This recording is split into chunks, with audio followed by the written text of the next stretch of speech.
I've lost these last 40 pounds. I've grown my business. I've gotten closer to God, and I feel more aligned in my relationships. And I've been able to do all that in just 90 days. In this video, I'm going to break down exactly how I plan my whole life in a 90-day cycle. If you're ready to get started, get your pen, get your Post-it, get your ambition planner, and let's go.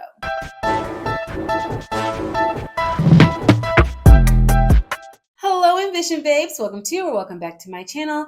My name is Dion, also known as the Face of Ambition, across all social media platforms as well as wherever you stream your podcast. I help women who are 40 years and older who are on a glow up journey, who are ready to reinvent themselves and are tired of doing the same old thing, the same old way, and expecting something different. So if that is content that you are currently consuming right now, honey, I hope that you consider subscribing and sharing this with your sister, your best friend, your cousin, or your mother. But do not worry, honey, if you are not over the age of 40, but you're looking for a bougie auntie that's going to help guide you, help you to prioritize your priorities, and get unstuck, I'm so glad that you found this channel. Because today, I'm going to break down exactly how I plan my life in 90-day quarters, my priorities over these next 90 days, and my proven action plan that is going to help me to reach every single one of my ambitious goals. I know that sounds a little lofty, and I'm not going to sit up here on the World Wide Web and act like every single 90 days I reach every single one of my goals. But your girl be out here trying. I may slip up, I may mess up, I may even fail. But the plan works if you work the plan. And so today I'm going to break down exactly how I do it. So, why do I plan my life in 90-day quarters? The long and the short is that 12 months is just too long for me. Trying to make a plan in January and stick to it and say I'm going to actually reach anything by the end of the year has never happened for me. I lose focus, I lose joy, I lose intention, and 90 days or 12 weeks is just long enough to challenge me, but just short enough to hold my attention. It's just enough time for me to lock in, shift my mindset, dream extremely big, and reach realistic goals without burning out.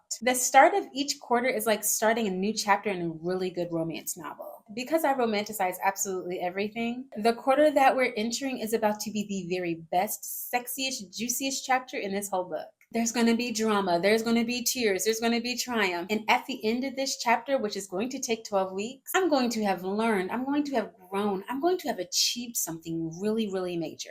I'm determined to increase my clarity and utilize systems to support my growth.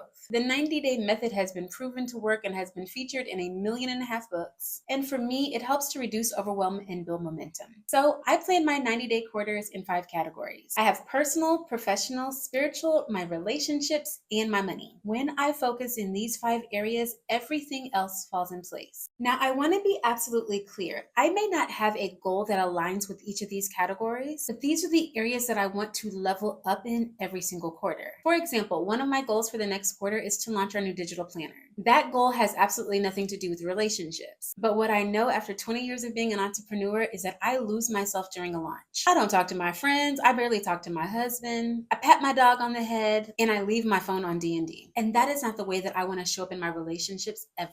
That is why I ensure that I am leveling up every single quarter in these categories. I remember when I first got married and my husband told me that I was going to have to prioritize a date night with him. And in my mind, I thought, absolutely, we'll go out on a date night at least once a month. But this man was talking about once a week. Every single Thursday night, I do not care where in the world I am, we are going to get together and have a date night, either in person or virtually. My husband's love language is quality time, and prioritizing this time in my week has been one of the pillars of our strong marriage. During that scheduled date night, I'm able to unpack and release so much of the anxiety and emotions that I have had wrapped up in my spirit all week. I'm able to let my hair down and laugh, maybe overindulge in food, enjoy his company, and catch up on the things and the conversations that maybe I've neglected during the week. The most amazing thing about me prioritizing my date night is that Fridays are super productive. I feel light, I feel carefree, I'm excited about the weekend. I feel reconnected with my spouse, I feel deeper in love with him. We've been able to laugh, and that joy spills into my next day. So you see how these 5 categories, even though they may not be directly related to your goals, are extremely important to your success. That is why I'm about to break down these 5 categories and exactly how I'm going to make them a priority over the next 90 days. And category number 1 are my personal goals, because I'm trying to become her inside and out.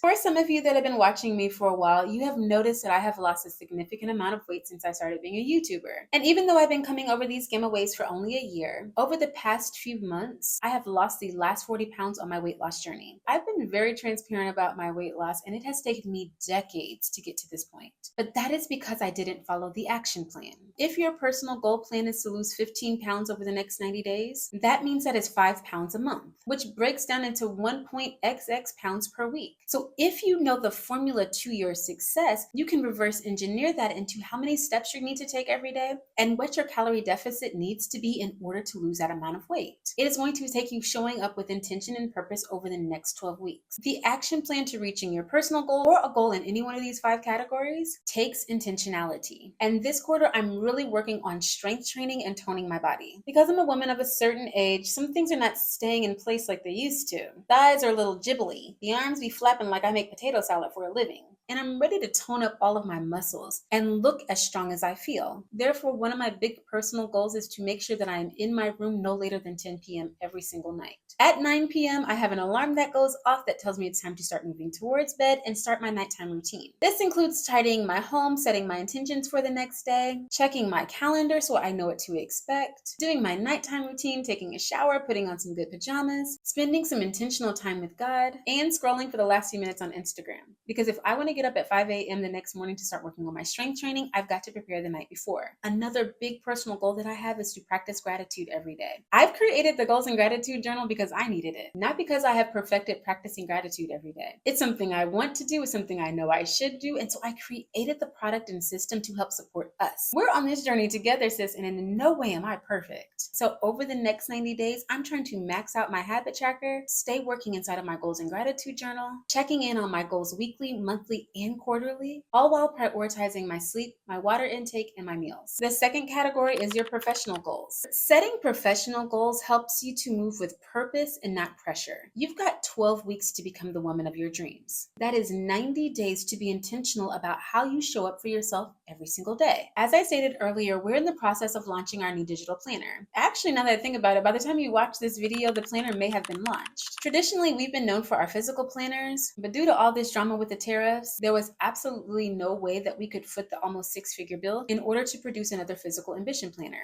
Therefore, last quarter, we had to make a difficult pivot, and I am so excited that we have. Being able to take your ambition planner on something as slim as an iPad is a complete game changer. Being tethered to your goals just like you are your cell phone helps to reduce the excuses of not planning and scheduling your day. Now, I want to be absolutely clear. Even though I am so excited about our new digital planner, the first part of this year, all that we did was make preparations to launch a new physical planner. Therefore, the launch of a new digital planner was not what we were planning on, but it was clearly what God intended. And when you're creating your professional goals, I want you to make sure that you're leaving room for God's plan. I want you to stand firm on Jeremiah 29:11 because God has plans for you. He has plans to prosper you and to give you hope and a future. And since we can sit up here and make these plans all we want, but I'm not trying to be on this dark path by myself. I want God to illuminate every single step along my journey. That is why whenever I create my professional goals, I make sure that I am asking God exactly what He has planned for me. I want to listen. I want to meditate. I want to know exactly what His plan is. And whenever He gives clear instructions, I want to be ready to pivot. And so I guess that you can consider this a testimony because at the beginning of Q2, when all of these tariff prices increased, we were ready. We were ready with another plan. We had already been producing a digital planner. So creating a digital planner that was a companion to our Goals and Gratitude Journal could be produced and launched in less than a month because I was intentional about asking God what to do next. And He had prepared me for success. So my other professional goals for this year are being consistent as a YouTuber. I traditionally produce new YouTube videos every Sunday and Wednesday, which means I put out about 6 to 8 videos a month. I am also increasing the amount of times that I post on Instagram, and I'm currently in the middle of a 30-day challenge. The last professional goal that should be number one, but is always going to be on the list, is that I am going to learn something. I love listening to audiobooks. So in the morning, I like to listen to inspirational or educational books. And in the evenings while I'm cooking or cleaning up my house, that is when I'll get into my podcast or leisure reads. I'm going to be enrolled in a course. I personally do not trust a coach who does not have a coach. So I'm going to be in therapy. I'm going to meet with my coach and my mentors. And I'm going to actively be working to level up in my professional life. In order to reach my professional goals, I use that same formula that I did with my weight loss. I've got 3 months. What is it that I want to accomplish between now and the end of this quarter. I create an action plan for every single week that gives me one step closer to reaching my goals. Earlier this year, I shared with you that I wanted to have an in-person event. But again, with all of the things that are going on in our economy, sis, I just don't see it happening. But what is our alternative plan? One of the action steps that I've identified this quarter is identifying the alternate plan and executing it to perfection. Category number 3 are your spiritual goals. Let me tell you something. A threefold cord is not going to be easily broken. So if that's you, your husband, and God, you're going to be indestructible. If that's you, your business in God, you're going to be successful. If that's you, your weight loss goals in God, you're going to lose the weight. I cannot hit a single one of my big goals if I'm not spiritually grounded and covered. We oftentimes get so distracted. The enemy would love nothing more than to keep us distracted. That is why you have got to stay spiritually centered and grounded, and remember that you are not fighting against flesh and blood. Whenever that ice cream is calling your name, you have got to be ready to fight. When you don't want to eat the salad that you meal prep this week and you want to stop at Chipotle, you are going to have to remember the promise that you made to yourself. Prayer is your opportunity to speak to God, but meditation is the opportunity that you have to listen. I don't want to create any of these goals by myself. I'm trying to meditate so I can listen and align my will with His will. Every single day, staying spiritually centered is one of my goals, because your girl can get fleshy. I can operate in the flesh in a second,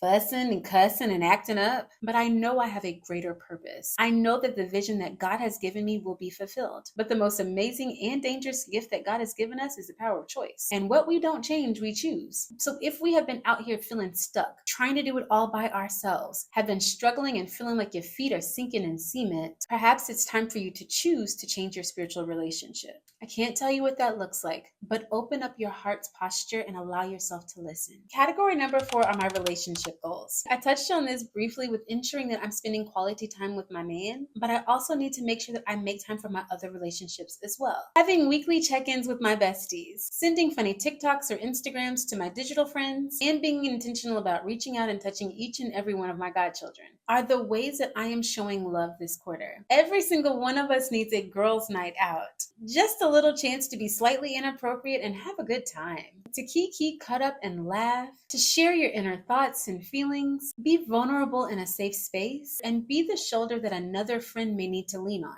If having good relationship goals is something that you're prioritizing this quarter, I want to encourage you to set healthy boundaries. To identify toxic relationships. Work on improving your communication with your mother, your sister, your best friend, or your spouse. And decide that you are going to choose forgiveness when that person deserves it. Loving people starts with loving yourself first. You can't give what you ain't got, and you can't pour from an empty cup. Therefore, the last and most important part about improving your relationship goals is ensuring that you have a good relationship with yourself. When's the last time you told yourself that you love you? When's the last time that you showed yourself that you love yourself? Self-care is not selfish, honey. Only you know how to love yourself fully and wholly. So make sure that you take time this quarter to improve the relationship with yourself so that you can improve your relationship with others. In category number 5 are your money goals. I've been a fan of Erin On Demand for a few years. I've joined her Substack, I've taken a few of her courses, and lately she's been making content about wanting to be a millionaire. And when she said it, I stopped and asked myself, well, why is that not one of my goals? It's time to stop thinking small. Maybe your goal is not to be a millionaire this year, but perhaps your goal is to pay off some credit card debt. It's to save for that dream vacation that you all have always been saying you wanted to take, but you've not prioritized taking it. And just maybe this is the year that you are going to buy a home, and over the next 3 months, you are going to create a plan that is going to tell you the exact money that you need to save every single month in order to have the down payment that you need to buy your dream home. I'm going to say something that might be slightly controversial. Financial goals are probably the easiest goals to obtain, because we can lie to ourselves every single day. But the numbers don't lie. If you set up a system to take $20 from your account every single day and put it into a savings account, it's going to do so. If you say that you're going to manually save $1,000 out of your check in order to pay off that debt, it will happen. Now it is up to you in order to make that transaction. But if you say that you are going to save, spend, or invest a certain amount of money, that number is not going to lie.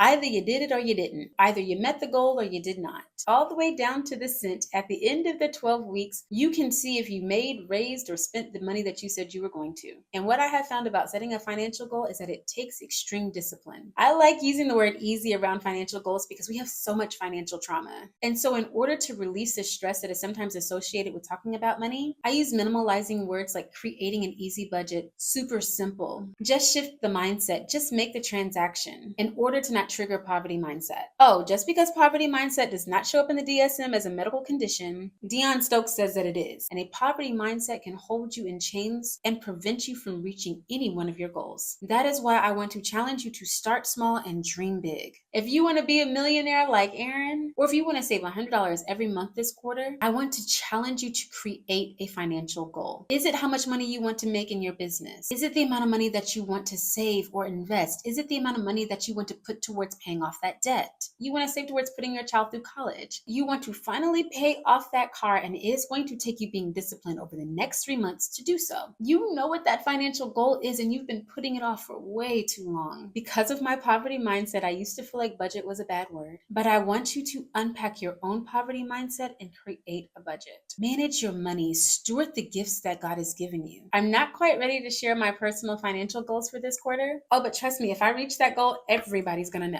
When I plan in these 5 areas, I hit my goals every single time. Although you might fall short a pound or two, you've created or improved your relationship with God. Even if you're a few dollars shy of hitting your financial goals, you've improved the relationship with your sister, your mother, your husband, and your children. You're becoming the woman of your dreams because you've chose to take the first step, start small, and build momentum every single day. I cannot wait to meet you in the comment section to learn which one of these 5 categories you're going to be prioritizing over the next 90 days. And if you feel as if you need a little bit more guidance and accountability during these next 90 days, please do not forget, Clickish membership is currently open. We are now accepting like-minded women who know they need accountability to reach their goals and are tired of doing the same old thing the same old way. There is still time to become the woman of your dreams. You do not have to stay stuck. All that you need is to shift your mindset, find the system that works for you, and create a daily action plan that you can commit to. Sis, I love you, and I pray that you are well, and that you do something every single day to reach your most ambitious goals.